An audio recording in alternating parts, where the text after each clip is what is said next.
ಇವತ್ತು ಸಖತ್ ಟೇಸ್ಟಿಯಾದಂತಹ ಮೊಸರು ಖಾರನ ಮಾಡೋಣ. ಇದು ಅನ್ನಕ್ಕೆ ಮುದ್ದೆಗೆ ತುಂಬಾನೇ ರುಚಿಯಾಗಿರುತ್ತೆ. ಬನ್ನಿ ವಿಡಿಯೋನ ಪ್ರಾರಂಭಿಸೋಣ. ಸೌಮ್ಯಶ್ರೀ ಸ್ಪೆಷಲ್ ಯೂಟ್ಯೂಬ್ ಚಾನಲ್ಗೆ ಸ್ವಾಗತ. ಮೊದಲಿಗೆ ಒಂದು ಬಾಣಲಿ ತಗೊಂಡಿದ್ದೀನಿ. ಅದಕ್ಕೀಗ 4 ಹಸಿಮೆಣಸಿನಕಾಯಿನ ಹಾಕೋತಾ ಇದ್ದೀನಿ. ಸ್ವಲ್ಪ ಎಣ್ಣೆ ಹಾಕಬೇಕು. ಇದನ್ನ ಫ್ರೈ ಮಾಡ್ಕೊಳ್ಳೋಣ. ಇದೀಗ ಫ್ರೈ ಆಗಿದೆ. ಇದನ್ನ ತೆಗೆದುಕೊಳ್ಳೋಣ. ಈಗ ಒಂದು ಬದನೆಕಾಯಿ ತಗೊಂಡಿದ್ದೀನಿ. ಇದಕ್ಕೆ ಸ್ವಲ್ಪ ಎಣ್ಣೆನ ಹಚ್ಕೋಬೇಕು.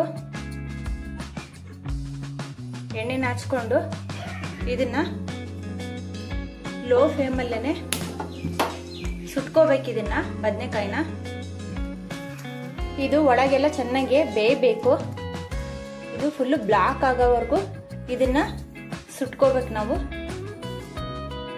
ಈಗ ಇದು ಚೆನ್ನಾಗಿ ಬೆಂದಿದೆ. ಈಗ ಸ್ಟವ್ ಆರಿಸ್ಕೊಂಡು ಇದನ್ನ ತೆಗೆದುಕೊಳ್ಳೋಣ. ಇದು ಸ್ವಲ್ಪ ತಣ್ಣಗಾಗ್ಲಿ.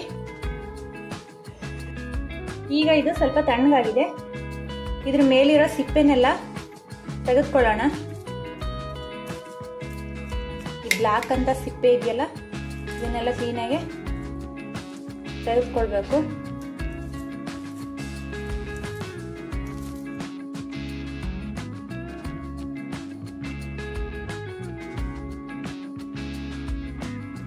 ಈಗ ಇದು ಹಿಂಗಡೆದು ಇದನ್ನ ತೆಗೆದುಕೊಂಡ್ಬಿಡೋಣ.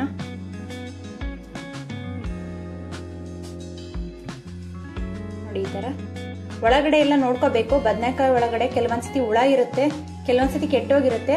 ಹಾಗಾಗಿ ಒಳಗಡೆ ಎಲ್ಲ ಕ್ಲೀನಾಗಿ ನೋಡ್ಕೋಬೇಕು. ನೋಡಿ ಇದು ಚೆನ್ನಾಗಿದೆ. ನೋಡಿ ಉಳಿದಿರೋ ಬದನೆಕಾಯಿನೂ ಈ ತರ ಎಲ್ಲ ಸಿಪ್ಪೆ ತೆಗೆದುಕೊಂಡು ಈ ತರ ತೆಗೆದಿಟ್ಕೊಳ್ಳೋಣ. ಈಗ ನಾನು 2 ಬದನೆಕಾಯಿದು ಸಿಪ್ಪೆನೆಲ್ಲ ತೆಗೆದಿಟ್ಕೊಂಡಿದ್ದೀನಿ. ಇದನ್ನ ಸ್ವಲ್ಪ ಈ ತರ ಮ್ಯಾಶ್ ಮಾಡ್ಕೊಳ್ಳೋಣ.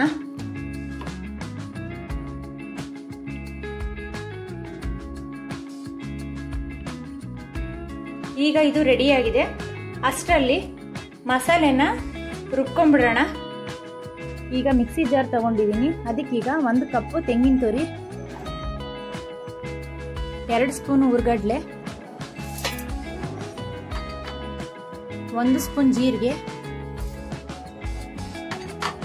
ಮೊದಲಿಗೆ ಫ್ರೈ ಮಾಡಿದಂತಹ ಹಸಿಮೆಣಸಿನಕಾಯಿ,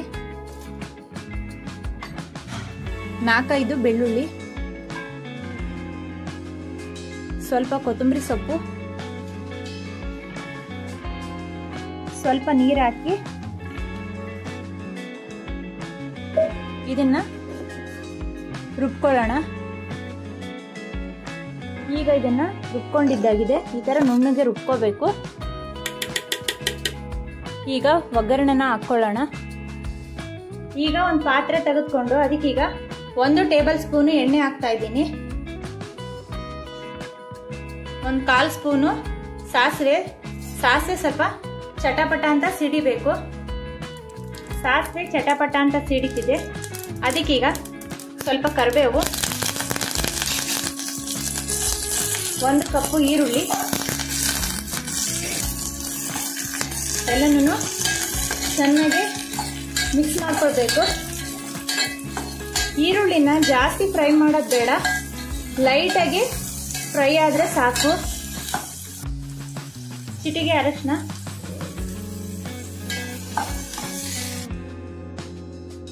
ಇದನ್ನ ಈ ತರ ಎಲ್ಲ ಮಿಕ್ಸ್ ಮಾಡ್ಕೊಳ್ಬೇಕು. ಇದು ಜಾಸ್ತಿ ಫ್ರೈ ಮಾಡಿದ್ರೆ ಟೇಸ್ಟ್ ಇರೋದಿಲ್ಲ. ಸ್ವಲ್ಪ ಫ್ರೈ ಆದ್ರೆ ಸಾಕು ಈರುಳ್ಳಿ.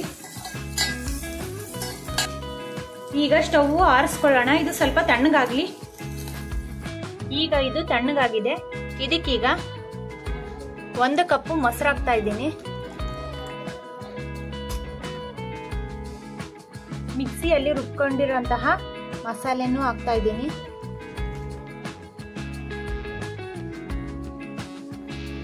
ರುಚಿಗೆ ತಕ್ಕಷ್ಟು ಉಪ್ಪು. ಇದಕ್ಕೆ ಎಷ್ಟು ನೀರು ಬೇಕು ಅನ್ಸುತ್ತೆ ನಿಮಗೆ ಅಷ್ಟು ನೀರು ಹಾಕೊಳ್ಳಿ. ಇದು ಜಾಸ್ತಿ ನೀರು ಹಾಕಿದ್ರೆ ಚೆನ್ನಾಗಿರಲ್ಲ. ಇದು ಸ್ವಲ್ಪ ಗಟ್ಟಿ ಇದ್ರೇನೆ ಚೆನ್ನಾಗೆ. ಕೆಲವರು ಗಟ್ಟಿಗೆ ಇಷ್ಟಪಡ್ತಾರೆ, ಕೆಲವರು ಸ್ವಲ್ಪ ನೀರಿಗೆ ಇಷ್ಟಪಡ್ತಾರೆ. ಆದ್ರೆ ಇದು ಗಟ್ಟಿಗೂ ಇರಬಾರ್ದು, ನೀರಿಗೂ ಇರಬಾರ್ದು, ಮೀಡಿಯಂ ಆಗಿದ್ರೆ ಸಾಕು. ಈಗ ಇದಕ್ಕೆ ಬೇಯಿಸ್ಕೊಂಡಿರೋಂತಹ ಮುಳುಗಾಯಿನೂ ಹಾಕ್ತಾ ಇದ್ದೀನಿ. ಇದನ್ನ ಹಾಕಿ ಸ್ವಲ್ಪ ಮಿಕ್ಸ್ ಮಾಡ್ಕೊಳ್ಬೇಕು. ನಮಗೆ ಎಷ್ಟು ಬೇಕೋ ಅಷ್ಟನ್ನ ಹಾಕೋಬೇಕು. ಮುಳುಗಾಯಿನ ನಾನು ಇಲ್ಲಿ 2 ಮುಳುಗಾಯಿ ತಗೊಂಡಿದ್ದೀನಿ. ನೀವಿನ್ನೂ ನಮ್ಮ ಚಾನಲ್ಗೆ ಸಬ್ಸ್ಕ್ರೈಬ್ ಆಗಿಲ್ಲ ಅಂತಂದ್ರೆ ಸಬ್ಸ್ಕ್ರೈಬ್ ಆಗಿ, ಪಕ್ಕದಲ್ಲಿರೋ ಬೆಲ್ ಬಟನ್ನ ಆನ್ ಮಾಡಿ. ನೋಡಿ, ಇದನ್ನ ಯಾವುದೇ ಕಾರಣಕ್ಕೂ ಮತ್ತೆ ಬಿಸಿ ಮಾಡೋದಾಗ್ಲಿ ಸ್ಟವ್ ಮೇಲೆ ಇಡೋದಾಗ್ಲಿ ಮಾಡಬಾರ್ದು. ಇದನ್ನ ನಿಮ್ಮ ಕ್ವಾಂಟಿಟಿ ತಕ್ಕ ಹಾಗೆ ನೀರು ಹಾಕೊಳ್ಳಿ. ಕೆಲವರು ಗಟ್ಟಿಗೆ ಇಷ್ಟಪಡ್ತಾರೆ, ಕೆಲವರು ನೀರಿಗೆ ಇಷ್ಟಪಡ್ತಾರೆ. ಇದು ಗಟ್ಟಿಗೂ ಇರಬಾರ್ದು, ನೀರಿಗೂ ಇರಬಾರ್ದು, ಮೀಡಿಯಮ್ ಆಗಿರಬೇಕು. ಇದು ಅನ್ನಕ್ಕೆ ಮುದ್ದೆಗೆ ತುಂಬಾನೇ ರುಚಿಯಾಗಿರುತ್ತೆ. ಸಖತ್ ಟೇಸ್ಟಿ ಆದಂತಹ ಮೊಸರು ಖಾರ ರೆಡಿಯಾಗಿದೆ. ಇದನ್ನ ಸರ್ವ್ ಮಾಡೋಣ.